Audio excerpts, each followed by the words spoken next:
I think Jeffrey Dahmer was one of those people who said that he had, that there was an effect. Yes, definitely. Upon him. And what about Ted Bundy? That's maybe one of the best examples. There's also a child molester by the name of Gary Bishop years ago, who said that pornography had a devastating effect on his life.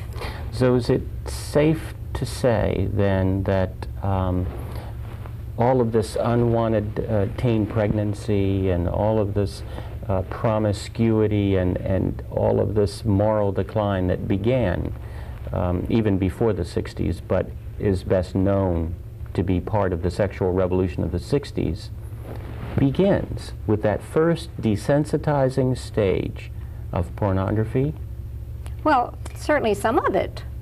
Maybe not all of it. You can't attribute all of our ills to pornography. No, but I can. A great many of them. With respect to the sexual revolution, I mean, if people are not desensitized by drugs or alcohol and pornography in combination, I realize it's just one of the elements, but it's an important one in terms of making women the objects of men's disrespect. Absolutely. There's a callousness that comes with continued use of pornography. Callousness toward women, toward pain. And so isn't it accurate then to say that all women are victims of pornography, and the men, especially the young men and the children who get sucked into this, are victims? Oh, definitely, because there is an addiction that comes with continued use, and it's very, very controlling.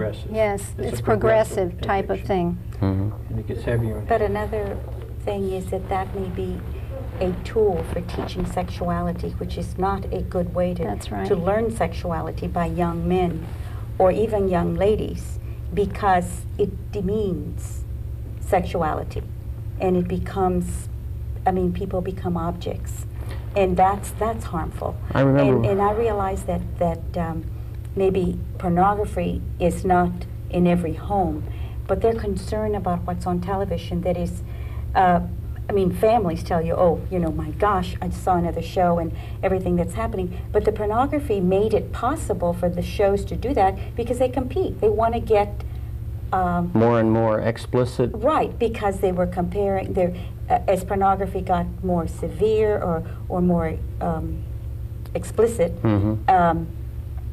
Then the television shows and et cetera, became to relax and bring in a little more. And just the way they did with violence. Just, I think so. I think it's just kind of like the leading, like they say now, tobacco is a lead to harder drugs. Well, I think that was the lead to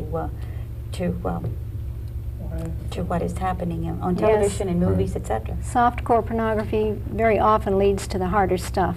It's progressive, as Art says, and it can lead to acting out. It leads to the breakup of a lot of marriages and families, which is a very serious thing. We get many telephone calls from men who are struggling with this addiction to pornography. They can't leave it alone, and the fantasy or well, just the use of pornography and the fantasy. They're living in a fantasy life. And we get telephone calls from wives of men who are addicted to pornography, who are just desperate because their marriages are going down the drain. And in some cases, children are being molested because of it. The addiction is all-consuming. Right, it is, and the men so love... the family is a victim of this as well. Right, the men love their pornography more than they love their wives. I did a survey for the Maryland Coalition Against Pornography, and I went into 30 video stores and bookstores, and I was shocked at some of the things that I saw. What did you find? I found sadomasochism. Now these are in video stores? This is in our neighborhoods. These are in the normal video store. They have an adult section. Homosexual and lesbian material, child pornography, and so sex with animals, sex with 3 or more people, those types of things. I was shocked at some of and this is displayed on the outside of the cassette tape thing.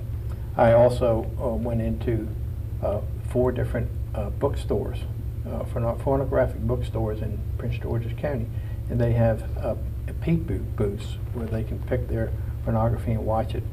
So much, and they buy tokens, and it's so much time for money. And these stores are open 24 hours a day, and they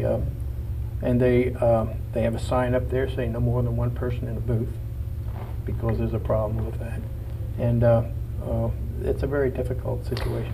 So is it fair to make a link then between some of these sexual assaults and the rise in this sort of crime? Very much so. Reports? Yes. There's some reports that have indicated that. It can be all-consuming for some people. Some people, it's their thing, and it's very progressive, and it goes from looking to the violence and the acting out of things.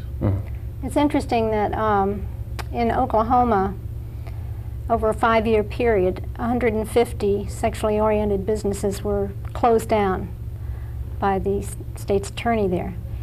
And as a result of that, the rape rate in Oklahoma City, in that county, decreased by 27%, and other sexual crimes. Whereas in the rest of the state, it increased by 20%.